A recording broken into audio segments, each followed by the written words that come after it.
Si l'aventure consiste à se confronter à l'inconnu, je pense que nous pouvons le dire, nous sommes des aventuriers. En réalité, on est des aventuriers pour deux raisons. On a une aventure qu'on a subie et une aventure qu'on a choisie. Pierre et moi, on se rencontre le 13 juin 2015. On a 25 ans et on est tous les deux au mariage d'un ami commun. Ce qui est marrant, c'est qu'on a fait pendant 5 ans la même école sans jamais se croiser, mais ce soir-là, presque par hasard, on se retrouve assis à côté. On discute, on s'entend bien, et une chose en entraînant une autre, on tombe amoureux. Et il se trouve qu'on découvre assez rapidement qu'on a une passion commune, et cette passion, c'est le voyage. Et ce qui est top, c'est qu'on a vraiment la même manière de vivre le voyage. Ce qu'on aime, c'est la nature, les grands espaces, les rencontres. Donc on commence à voyager, tous les deux, en France, puis en Europe. On a 25 ans et on en profite. Sauf que le 13 novembre 2015, Pierre se rend à un concert au Bataclan. Et de la manière la plus inconcevable qui soit, pour nous qui avons grandi en France, il est blessé par balle au niveau de la colonne vertébrale. Ce jour-là, notre vie bascule une première fois, puisque Pierre se retrouve en fauteuil roulant. Ce jour-là, c'est une vie complètement nouvelle qui commence pour nous. Le monde du handicap, on n'y connaît rien. Il faut tout réapprendre, les gestes du quotidien, les déplacements, la vie quoi. Et c'est vertigineux. Et avec toutes ces nouvelles contraintes, on se dit qu'il y a énormément de choses qu'on ne pourra plus faire. Qu'on va devoir faire une croix sur tout un pan de notre vie, dont une partie de nos voyages. Et ça, c'est extrêmement dur. C'est dur, mais on essaie, on apprend. On repart en voyage, d'abord en Europe, puis au Canada. On patauge un peu pour voir comment ça se passe, toujours avec cette idée en tête que maintenant on peut faire moins de choses, que si on veut de l'accessible, il va falloir qu'on se contente de visiter des villes, des endroits bien carrés, bien loin de ce qu'on aime vraiment finalement. D'ailleurs, à chaque fois qu'on essaye de sortir des sentiers battus, on voit quasiment personne en fauteuil, donc ça doit bien être impossible finalement. Alors on continue à voyager, mais on ne vibre plus vraiment. On visite, on découvre, mais on ne vibre plus autant qu'avant. Ce plafond de verre, on va le subir pendant assez longtemps. En réalité, on va le subir jusqu'au 4 juin 2018, où notre vie va basculer une deuxième fois. Ce jour-là, on est en voyage de noces et on décide de survoler le Grand Canyon. On monte dans cet hélicoptère et à quelques mètres en dessous de nous, il y a cette immense forêt qui défile à toute vitesse. On voit la falaise se rapprocher au loin. On a la tête collée à la vitre, de la musique à fond dans les oreilles, les yeux rivés dehors. Et tout à coup, en une fraction de seconde, on se retrouve à 1500 mètres au-dessus du sol après avoir passé cette fameuse falaise. À ce moment-là, on a littéralement le souffle coupé et on est débordé par un espèce de sentiment de liberté incomparable. Et cette émotion, on se rend assez vite compte qu'en fait, on avait fait une croix dessus sans vraiment le réaliser. On pensait vraiment qu'on ne pourrait plus jamais vivre d'émotions aussi intenses. Et c'est à ce moment précisément qu'on décide de créer Wild World. Au-dessus de cette falaise, le plafond de verre qu'on s'est inconsciemment construit depuis 3 ans vole complètement en éclats. On prend conscience qu'on peut tout faire, que c'est juste une question d'organisation. Et que les premières limites au voyage en fauteuil sont celles que l'on s'impose. À partir de ce moment-là, on ne veut plus qu'une chose, faire en sorte que l'impossible n'existe plus. Ce n'est pas possible, on ne veut plus l'entendre, que ce soit dans la bouche d'une personne valide ou dans la bouche d'un handicapé. Ce qu'on veut, c'est combattre les limites, qu'elles soient physiques ou psychologiques, qui un jour nous ont fait croire qu'on ne pouvait plus, qu'on ne pourrait plus. Pour combattre ces limites, on décide de créer un média, le média de l'aventure pour tous, qui a 2 ambitions. La première, c'est de donner envie de voyager, donc de rouvrir des perspectives. Et la deuxième, c'est de permettre à chacun de le faire sereinement, qu'il soit valide ou en situation de handicap. Pour que ce média soit utile, on va essayer de couvrir un maximum de destinations. Donc on se lance dans un premier projet d'envergure, qui est un tour du monde de 14 mois, pendant lequel on traversera 4 continents et 15 pays. Mais pour que ce média soit utile, il faut aussi qu'il attire un maximum de personnes. Et donc on va essayer de marquer un petit peu les esprits. Donc on se lance un défi majeur par continent. On va commencer par le Machu Picchu en Amérique du Sud, avec ses centaines de marches. Et ensuite on met le cap sur la Nouvelle-Zélande, qu'on traversera en tandem, pour mettre un petit peu de piment dans l'aventure. Avant ensuite de s'envoler vers le Kilimandjaro en Afrique et d'assister aux JO paralympiques à Tokyo en août 2020. Mais ce tour du monde, il est interrompu par la pandémie au bout de 7 mois de voyage, au lieu des 14 prévus. Mais ça a été 7 mois d'une intensité exceptionnelle. On a redécouvert la vie, on a vibré à nouveau, en kayak au pied d'un glacier, à cheval dans des déserts arides et à vélo dans des paysages sauvages. On a eu la chance d'avoir un parcours de reconstruction extraordinaire, d'être entouré, de rebondir pleinement jusqu'à vivre de notre passion, le voyage et l'aventure. Mais ce n'est pas donné à tous. Face à ce monde inconnu qu'est le handicap, vivre avec ce nouveau paramètre peut se révéler être un vrai parcours du combattant, tant sur le plan physique que sur le plan psychologique. Et en fonction du contexte de chacun, de son environnement, de sa personnalité, de ses souffrances parfois, on peut être amené à perdre ce combat et à subir sa différence au quotidien. En France, 12 millions de personnes sont aujourd'hui en situation de handicap. 12 millions, c'est presque un Français sur 5.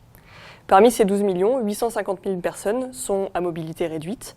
Et chaque année, ce sont 1500 nouveaux blessés médulaires qui se retrouvent dans cette situation, de tous les âges, de toutes les catégories sociales.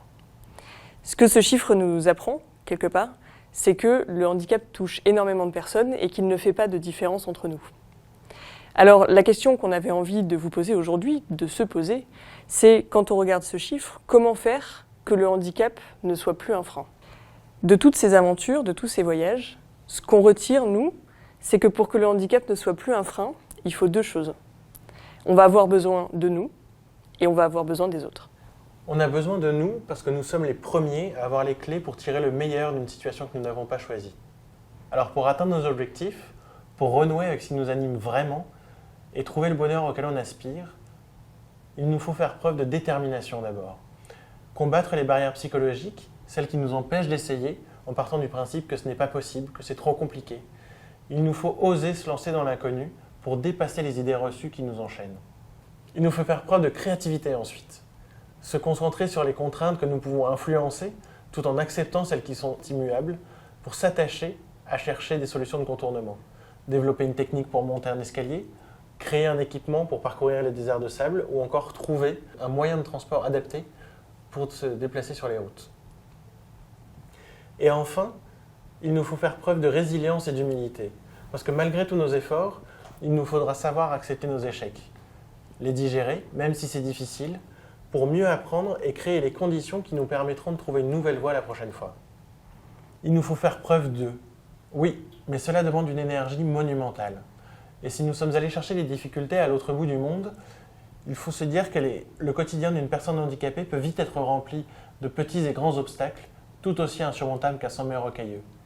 Surtout quand ils sont subis et non choisis, et surtout s'ils sont récurrents. Alors quand une difficulté nous dépasse, quand on est à court d'énergie, ou qu'on est simplement fatigué de faire preuve d'eux, on a aussi besoin des autres. On a besoin des autres pour une raison qui est purement évidente, je pense. À plusieurs, tout devient possible. Parce qu'on va, de manière beaucoup plus simple, réussir à dépasser les obstacles physiques qui nous entravent au quotidien. Pour la petite anecdote, au mois de janvier, on a eu la chance de partir en Martinique. Et à l'est de la Martinique, il y a une presqu'île qui s'appelle la presqu'île de la Caravelle, sur laquelle il y a un panorama absolument sublime, donc un point de vue magique, mais il faut monter un peu. On se lance dans la randonnée, on commence, le chemin est relativement plat, et puis plus ça va, plus les pentes sont raides, plus elles sont difficiles à grimper pour nous. Il fait 35 degrés, c'est extrêmement dur, mais on lâche rien. On lâche rien parce qu'on veut vraiment voir ce fameux point de vue qui nous a été promis. On continue, et au moment où on arrive au sommet, on a fait 90% du boulot, a priori, et en fait, on est coincé entre les arbres. On n'y voit absolument rien. Il n'y a aucune vue. Pour accéder à cette fameuse vue, il faut réussir à monter jusqu'au phare. Et pour monter jusqu'au phare, il faut passer 4 escaliers avec des marches irrégulières, en pierre, des rochers absolument partout. En somme, quelque chose d'assez impossible pour nous. Pourquoi ? Parce que c'est beaucoup trop dangereux de s'y lancer si on n'est que tous les deux. Vous imaginez notre déception, sauf qu'au moment où on contemple ces escaliers, 4 inconnus se dirigent vers nous, on discute, et ils attrapent le fauteuil de Pierre, et ils le font monter jusqu'au phare. C'est dur, encore une fois il fait chaud, on est en plein soleil, Pierre est quand même assez lourd. Mais du coup, ils font jusqu'au bout, ils donnent l'effort qu'il faut pour aller jusqu'au bout, et ils ne nous laissent pas là. Alors vous me direz, ces personnes-là, qu'on ne connaissait pas, ils nous ont aidés sur 10% du chemin. 10% c'est pas grand-chose. Sauf qu'en réalité, ils ont fait beaucoup plus que ça. Ce qu'ils ont fait, c'est qu'ils nous ont offert l'opportunité d'aller au bout d'une aventure, de vivre une expérience extraordinaire jusqu'au bout, en ayant fourni des efforts avant de notre côté et en les partageant avec des personnes pour la suite. Et ça, c'est absolument incroyable. Donc ça, c'est pour le soutien physique. On a toujours besoin des autres. Mais on a besoin des autres aussi parce que c'est la perception des autres qui va nous aider à faire tomber les barrières psychologiques, cette fois, qui se dressent devant nous quand on est en fauteuil. On est tous, quelque part, influencés par notre environnement, que ce soit la culture dans laquelle on a grandi, que ce soit les convictions de nos proches, le regard des autres. Alors, pour que le handicap ne soit plus un frein, la première étape, c'est déjà que la société ne nous fasse pas sentir qu'il en est un. Une différence, c'est juste une différence en fait. C'est pas mieux, c'est pas moins bien, il n'y a pas besoin d'y appliquer un jugement de valeur. D'ailleurs, on a tous nos contraintes. Il y en a qui sont grands, il y en a qui sont petits, il y en a qui ont des lunettes, il y en a qui sont mauvais en maths, ça arrive souvent. Il y en a qui ont une condition physique très développée, d'autres qui ont beaucoup de moyens ou un petit peu moins. Et personne ne vient nous juger sur ces différences-là qui font notre individualité. Donc pourquoi est-ce que le handicap serait différent ? Notre conviction, à nous, c'est que si on essaie de comprendre les contraintes de l'autre et qu'on les intègre dans sa manière d'agir, sans y apposer de jugement, sans préjuger des capacités de la personne, on peut dissoudre le handicap. On apprend à aider de manière utile, sans intrusion, et ce faisant, on arrive à rendre plus accessible le quotidien des autres, quelles que soient leurs contraintes. Finalement, ce qu'on fait quand on essaye de comprendre, c'est que on libère ces personnes qui sont porteuses d'une différence. On les libère parce qu'on les autorise à porter toute leur énergie, qu'elle soit physique ou mentale, sur d'autres préoccupations que les problématiques du quotidien. Et c'est pour ça, surtout, qu'on a besoin des autres. Alors si on a besoin de tout ça, de nous et des autres, pour faire tomber ces barrières psychologiques et physiques, notre conclusion, c'est que le handicap est une aventure collective. C'est en construisant ensemble qu'on fera en sorte qu'il ne soit plus un frein pour personne. Et en essayant de comprendre l'autre, en faisant preuve d'empathie, en agissant, chacun à notre échelle, on peut rendre leur liberté à toutes ces personnes qui, comme nous, un jour, ont été confrontées à cette différence, à ces freins. Là où il y a de l'entraide et de l'esprit d'équipe, il n'y a plus vraiment de handicap.